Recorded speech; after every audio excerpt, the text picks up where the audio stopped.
कभी बहुत ज़्यादा परेशान रहती हूँ तो मैं जाऊँगी। जो वो बच्चे रोड पे ऐसे भीख वगैरह मांगते रहते हैं, मैं जाती हूँ उन लोगों के साथ कुछ खरीद के ले जाऊंगी। मैं उनसे उनके साथ टाइम स्पेंड करूंगी, बैठूंगी, उनसे बातें करूंगी। तो मुझे लगता है कि मुझे एक पॉजिटिव एनर्जीज मिलती है, तो वो चीज बहुत वर्क करता है, बहुत ज्यादा वर्क किया। दूसरी चीज कि मेरे फ्रेंड्स प्रयागराज में बहुत ज्यादा मेरे फ्रेंड्स नहीं है, लेकिन मैंने ऐसे लोगों को दोस्त बनाया है कि जो कि मेरे मेडिसिन का काम करते हैं।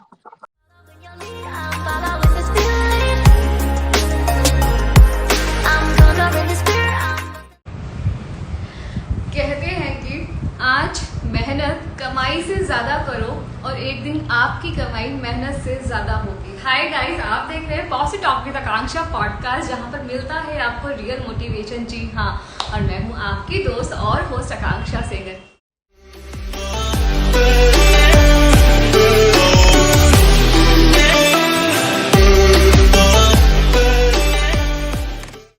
आ गई हूँ फिर से एक नई पॉजिटिव एनर्जी को लेकर के आप सभी के सामने।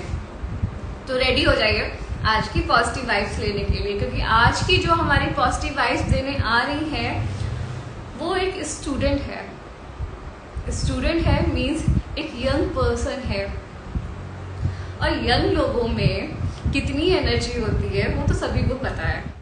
और दूसरी बात, जो भी नए लोग हैं जो फर्स्ट टाइम ये शो देख रहे हैं, मैं उनको बता दूं कि आप देख रहे हैं positive talk with Akanksha podcast, जहां पर कोई भी आदमी, कोई भी पर्सन गेस्ट बन सकता है, अपनी पॉजिटिव वाइब्स, अपनी पॉजिटिव एनर्जी हम सबके साथ शेयर कर सकता है। तो चलिए देर नहीं करते हैं, जो आज की हमारी पॉजिटिव एनर्जी है मैं जा रही हूँ उनको ऐड करने। हाय आकांक्षा, स्वागत है आपका positive talk with Akanksha podcast में।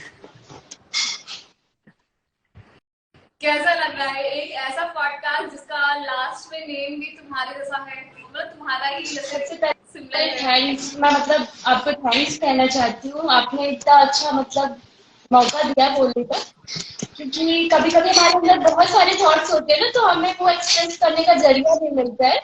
बट आपका ये जो है एक मतलब हमें मिला कि हम अपने फीलिंग्स को शेयर कर सके। बहुत थैंक्स टू यू।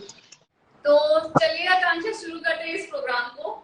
मेरे फ्रेंड्स जानना चाहते हैं कि कौन है आकांक्षा, जो हम जिनको देख रहे हैं, कहाँ हाँ, रहती है, क्या करती है। मेरा नाम आकांक्षा है। मैं बेसिकली आजमगढ़ से हूँ, बट पढ़ाई के पर्पज से मैं प्रयागराज रहती हूँ। और प्रयागराज से मैं इलाहाबाद यूनिवर्सिटी से ग्रेजुएशन मेरा चल रहा है। बाकी फैमिली मेरी गांव पे रहती है, मेरी बहनें आजमगढ़ रहती है, वहां से उनकी पढ़ाई चल रही है। और स्कूलिंग वगैरह हमारी आजमगढ़ से ही हुई है। तो मतलब स्कूलिंग रही है ठीक है, लेकिन अभी आप पढ़ाई पढ़ाई मेरा किस चीज में बीए कर रहे हैं। बीए है। एक्चुअली मुझे क्योंकि यूपीएससी फील्ड में जाना है, तो मुझे लगा कि बीए ज्यादा सही रहेगा, तो हम बीए कर रहे हैं वहां से। अच्छा, तो आपने अपना एम ये यूपीएससी वाला क्यों रखा है, आईएएस पीसीएस सभी लोगों हाँ, को मेहनत एक्चुअली करना है। हुआ क्या है कि थोड़ा घर वालों ने मोटिवेट किया कि नहीं, आईएएस बनना है, पीसीएस बनना है। दूसरी चीज कि हमारे कांटेक्ट में जो कि मतलब समझ लीजिए कि हमारे फैमिली का एक हिस्सा है, वो आईएएस रह चुके हैं, हमारे डिस्ट्रिक्ट में आईएएस थे। तो मैं अच्छा, उनसे बहुत इंस्पायर हुई, बहुत ज्यादा, क्योंकि जो उन्होंने जितना जो उनका कर्म है, जितना उन्होंने किया, तो मैं उस चीज से बहुत इंस्पायर हुई। तो मुझे लगा कि नहीं, मुझे भी इसी फील्ड में जाना है, मुझे भी आईएएस बनना है।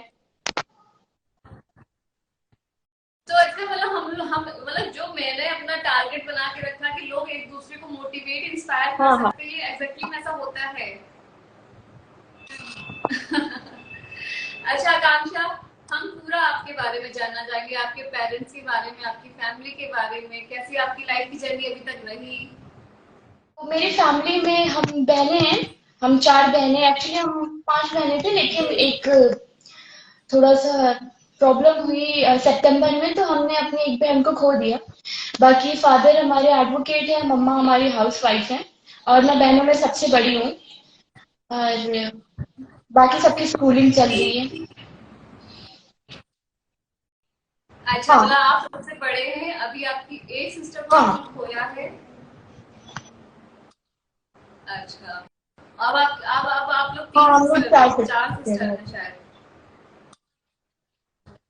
बड़ी हैं तो रिस्पॉन्सिबिलिटी भी होगी सर पर एक्चुअली थोड़ा मैं सा। सच बताऊं तो घर वालों की तरफ से कोई रिस्पॉन्सिबिलिटी नहीं है।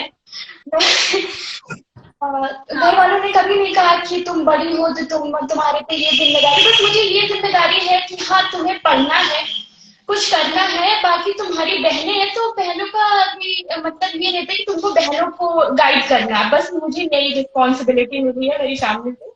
बाकी और मुझे किसी चीज का वो नहीं रहता कि नहीं, फैमिली कभी किसी की हाँ रिस्पॉन्सिबिलिटी बड़े बच्चे के सर पे देती नहीं, लेकिन एक बड़ा बच्चा हो मतलब तो हाँ, एक अपने वो आप जो में आप बोल रही थी रिस्पॉन्सिबिलिटी वो रहती है ना अपने कि आप कुछ होता करें। है। मैं आपको बताऊं कि मैं बहुत ओवर थिंकिंग करती हूँ, तो मैं उसको रिस्पॉन्सिबिलिटी नहीं बोलूंगी, मैं उसको अपनी ओवर थिंकिंग बोलूंगी कि कभी कभी होता है कि मैं सोचती रहती हूँ, मैं ऐसे पढ़ती रहती हूँ तो मैं सोचती हूँ कि घर पे क्या चल रहा है, घर पे ऐसे चीजें रहनी चाहिए, ये होनी चाहिए, तो ये सारी चीजें, लेकिन इसको हम रिस्पॉन्सिबिलिटी नहीं बोल सकती, इसको मैं ओवर थिंकिंग बोलूंगी। लेकिन मेरी फैमिली की तरफ से बस मुझे इतनी रिस्पॉन्सिबिलिटी मिली कि पढ़ना है और बहनों को गाइड करना है बस। तो आपकी लाइफ अभी तक बहुत ही स्मूथली चलती रही या फिर नहीं कुछ मतलब आपको स्ट्रगल करना पड़ा है, कुछ भी आसानी से नहीं मिला है? स्ट्रगल में मैं बोलूंगी कि मैंने जो स्ट्रगल किया वो मैंने इमोशनली स्ट्रगल किया है बहुत ज्यादा। क्योंकि मैं बता रही कि मैं ओवर थिंकिंग करती हूँ, तो कोई भी चीजें जो थी मतलब शुरू से बहुत ज्यादा मैं सोचती हूँ कि अगर मुझे कोई कुछ बोल देगा, अगर वो पॉजिटिव वे में भी बोलेगा, लेकिन मुझे लगेगा कि नहीं, क्यों बोला उसने, किस लिए बोला, कैसे बोला, तो ये सारी चीजें बहुत मतलब ऐसा जैसे कि मेरे माइंड में एक घर कर देती है, तो उस चीज को मैं बहुत सोचती रहती हूँ। तो वो जो ओवर थिंकिंग होती है मेरी, वो मेरे लिए बहुत ही एक स्ट्रगल मतलब समझ लीजिए, बहुत ही ज्यादा इमोशनली स्ट्रगल किया मैंने। तो ओवर थिंकिंग एक्चुअली आज के टाइम पे मोस्टली लोगों की प्रॉब्लम है, और यही चीज आती है जो हम बहुत लोग के ज्यादा, मेंटल हेल्थ को बहुत इफेक्ट ज्यादा। करती है। ठीक है, तो आजकल हम लोग मेंटल हेल्थ को लेके बहुत ही जागरूक नहीं है। हम लोग जिम जाते हैं, फिजिकल हेल्थ के लिए तो जागरूक हैं, वर्कआउट कर रहे हैं, प्रॉपर डाइट ले रहे हैं, लेकिन मेंटल हेल्थ पे हम लोग हाँ, काउंसलिंग नहीं करवाते हैं। आपको नहीं लगता कि करवानी चाहिए? मैंने कई कई बार मैं बहुत ज्यादा जब परेशान हो जाती हूँ तो मुझे लगता है कि मुझे एक काउंसलर चाहिए जिससे मैं अपना मतलब शेयर कर सकूं। लेकिन क्या होता है कि कभी कभी आपके लाइफ में जो फ्रेंड्स होते हैं या फिर पेरेंट्स होते हैं, फिर जिससे भी अपनी बातें आप खुल के शेयर कर सके, वो इस चीज में बहुत ही अहम हिस्सा होता है उनका। तो मैं बोलूंगी कि फिर उसके बाद मुझे किसी काउंसलर की जरूरत नहीं पड़ती, क्योंकि मेरी फ्रेंड है जिससे मैं शेयर करती हूँ अपनी सारी चीजें। तो वो कहीं ना कहीं से जो मुझे उससे गाइडेंस मिलता है वो मेरे लिए बहुत ही हेल्पफुल होता है। दूसरी कि मैं डायरी लिखती हूँ, तो जो भी मेरा रहता है, जो जिस चीज से मैं परेशान रहती हूँ, तो मैं अपनी डायरी में लिखूंगी, तो फिर मुझे लगता है कि मैं उसको लिखूंगी, फिर मैं उसको पढ़ती हूँ, फिर मैं सोचती हूँ इस चीज से मैं परेशान हूँ, तो मुझे मैं उसको इतनी बार पढ़ लेती हूँ कि फिर मुझे उसमें से सॉल्यूशन मिल जाते हैं अपने, तो फिर मुझे काउंसलर की जरूरत पड़ी नहीं एक्चुअली। क्या बात है। अच्छा, जो लोग ओवर थिंकिंग वाले होते हैं, जो मेरा एक्सपीरियंस है, मुझे लगता है कि वो लोग लाइफ में कुछ ना कुछ बुरा फेस करके हाँ, आते हैं, तभी उनके साथ ऐसा होता है। तो आपने अपनी लाइफ में ऐसा क्या फेस किया? फेस किया वो मैंने आपको बताया कि जब मेरी बहन की डेथ हुई, उसके पहले क्या हुआ था कि मैंने किसी भी इतने करीबी को नहीं खोया था। तो जब मेरी बहन की डेथ हुई हाँ। उसके बाद से मैं अभी भी उस चीज से नहीं निकल पाती हूँ, नहीं निकल पाया। तो मतलब एक डर सा बन गया मेरे अंदर कि कुछ भी होता है तो मुझे लगता है कि मैं अपने फैमिली मेंबर में से किसी को खो दूंगी, मतलब पता नहीं, ऐसा मेरे मन में चलता रहता है। तो मैं इस चीज से हाँ। बहुत ज्यादा परेशान हूँ, बहुत ज्यादा मैं स्ट्रगल करती हूँ। मतलब कि अगर मैं कॉलेज जाती हूँ तो अगर मेरे साइड से एम्बुलेंस जाएगी, अगर उसकी हॉर्न मैं सुन लेती हूँ तो मैं वहां पे स्टॉप हो जाती हूँ। तो फिर मैं थोड़ा सा इमेजिनेटिव हूँ, तो मैं ऐसे सोचने लगती हूँ कि ऐसे मेरे घर वालों के साथ हो जाएगा, मतलब अजीब सा मेरा माइंड वर्क करता है, तो वहां पे मैं बहुत ज्यादा परेशान हूँ। तो मैं इन चीजों से बहुत परेशान रहती हूँ, बहुत। तो आप कैसे कोशिश कर रहे हो इससे हाँ, बाहर निकलने की? कोशिश तो करनी पड़ेगी ना, क्योंकि बिल्कुल, लाइफ हमें बहुत कितनी बड़ी है बिल्कुल। पता नहीं है। कोशिश मैं ये करती हूँ कि मैं थोड़ा सा स्पिरिचुअल हूँ, अध्यात्म की तरफ मेरा घिराव ज्यादा है। तो मैं यही करती हूँ कि मैं योगा वगैरह ज्यादा नहीं कर पाती, बट हाँ मुझे टाइम मिलता है तो मैं कभी कभी मेडिटेशन वगैरह कर लेती हूँ। लेकिन मैं अगर कभी कभी बहुत ज्यादा परेशान रहती हूँ तो मैं जाऊंगी, जो वो बच्चे रोड पे ऐसे भीख वगैरह मांगते रहते हैं, मैं जाती हूँ और उनके साथ कुछ खरीद के ले जाऊंगी, मैं उनसे उनके साथ टाइम स्पेंड करूंगी, बैठूंगी, उनसे बातें करूंगी। तो मुझे लगता है कि मुझे एक पॉजिटिव एनर्जीज मिलती है, तो वो चीज बहुत वर्क करता है, बहुत ज्यादा वर्क किया। दूसरी चीज कि मेरे फ्रेंड्स प्रयागराज में बहुत ज्यादा मेरे फ्रेंड्स नहीं है, लेकिन मैंने ऐसे लोगों को दोस्त बनाया कि जो कि मेरे लिए मेडिसिन का काम करते हैं, तो मैं उनसे शेयर करूंगी तो मुझे गाइड करते हाँ। हैं कि ये सारी चीजें हैं, ये नहीं करना है, तुझे ये करना है। तो वो चीजें मुझे बहुत मेरे लिए बहुत हेल्पफुल, तो इन सारी चीजों से मैं निकलने की कोशिश करती हूँ। ये टाइम में मेरे पापा ने बहुत स्ट्रगल किया है, बहुत ही ज्यादा। बहुत मतलब कि मैं छोटी थी तब से मैंने देखा है, लेकिन अभी जो वो स्ट्रगल था अभी वो समझ लेने से एक भगवान का जो आशीर्वाद है, अभी बहुत ही मतलब चेंजेस आ गए, बहुत सारी चीजें सही हुई। लेकिन बचपन में मुझे याद है मैं सबसे बड़ी थी, और मेरे पेरेंट्स को मतलब लड़का नहीं, हम लड़कियां, लेकिन मेरे पेरेंट्स ने कभी मतलब उनको ये नहीं था कि हमारे लड़के नहीं है तो हम लड़कियों के साथ भेदभाव, क्योंकि ये सारी चीजें होती है मतलब समाज में, लेकिन मेरे पेरेंट्स ने ऐसा कभी नहीं किया। उनका ये था कि हमारी लड़की है तो हमको इसको लड़के से ज्यादा पढ़ाना है। तो मैं सबसे बड़ी थी, और फैमिली का फाइनेंशियल कंडीशन उतना अच्छा नहीं था बचपन की, मैं अपनी बात बता रही हूँ। तो पापा मेरे सबसे बड़े थे, दादी की तबीयत खराब रहती थी, तो पापा का मेरे ग्रेजुएशन था, और ग्रेजुएशन कंप्लीट भी नहीं हुआ था, उनकी शादी कर दी गई क्योंकि दादी की तबीयत खराब रहती थी। तो ये था कि कुछ मतलब ऐसा तो कमाना तो पड़ेगा ही, क्योंकि पापा बड़े थे।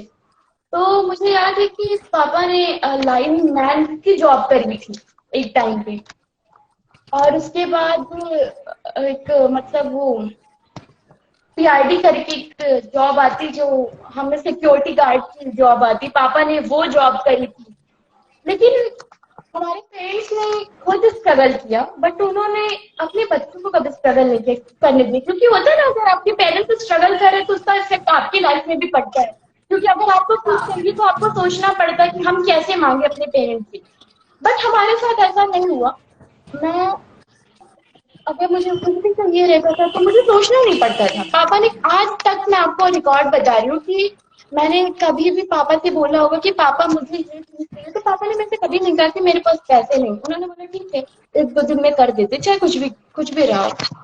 और पापा का था कि फिर मैं केजी में थी उस टाइम, पापा ने मुझे गांव से बाहर निकाला कि नहीं, इसको पढ़ाना है। तो मैं पापा के रिलेटिव के यहाँ रह के पढ़ती थी। उसके बाद मैं शुरू से बाहर ही होके पड़ी हूँ। तो लेकिन अभी भगवान की कृपा से वो पापा का स्ट्रगल बहुत बहुत ही ज्यादा वर्क किया, और पापा भी एडवोकेट है, तो अभी फाइनेंशियल कंडीशन बहुत अच्छी है हमारी।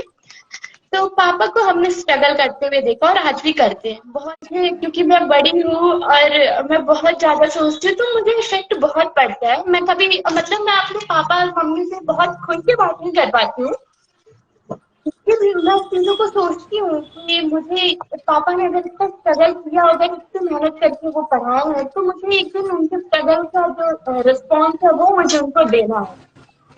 तो क्योंकि मेरी बहनें, मुझे कभी लगा ही नहीं कि इनसे रहते मुझे भाई की जरूरत है, क्योंकि वो हम रक्षाबंधन से एक दूसरे को राखी बांधते हैं, और मुझे नहीं लगता कि हमें भाई की जरूरत है कभी भी। अच्छा, तो कभी घर परिवार में आपके पेरेंट्स को हाँ, सुनने की नौबत आई कि नहीं, पांच बेटियां हैं, हमारी बेटे फैमिली नहीं वालों ने है? नहीं कहा, क्योंकि मेरे दादा दादी बहुत सपोर्टिव थी, और उन्होंने कभी मम्मी से नहीं बोला कि नहीं ये हाँ। लड़का चाहिए। लेकिन कुछ रिलेटिव्स होते हैं ना, जो ऐसे मान लीजिए कि बोलते कि इनकी तो बेटियां हैं एंड ऑल, तो उससे मम्मी को मेरे थोड़ा सा इफेक्ट होता था कि हाँ एक बेटा रहना चाहिए। बट मम्मी को कभी ये नहीं हुआ, मतलब मम्मी को ये था कि हाँ एक बेटा भी रहता, लेकिन कभी ये मम्मी ने हम लोग को नहीं बताया कि हमारे पास बेटियां हैं, ऐसा कभी नहीं हुआ हमारी फैमिली में, ऐसा नहीं हुआ।